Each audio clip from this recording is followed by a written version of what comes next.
Yo, Team Shumba Gurundoro. Let's enjoy Zimbabwe. Motsosa lyrical Zimbabwe. Let's enjoy Zimbabwe, Andy. Tomo ya foti ba. Andy. Okay.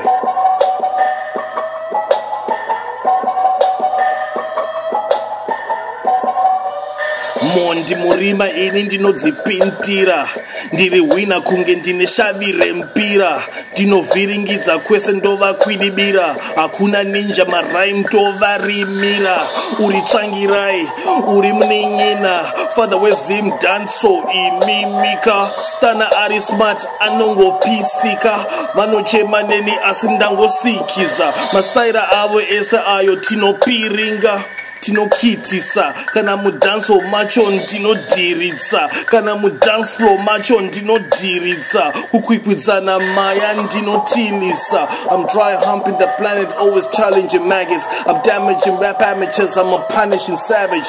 Passionate smash, I'm lyrically harassing. No profanity, but I'm burning you rap mannequins. I hear your heart beating, a true sign of panicking. I'm the African Brit, lyrical African king. Not this Brino, I'm classy with it. I'm classy with it. Of course I can flip, nasty with it. Any target I hit, that guy, foot, guy.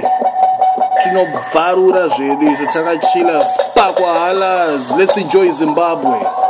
One time, Team Shumba lyrical, boom, Kawan.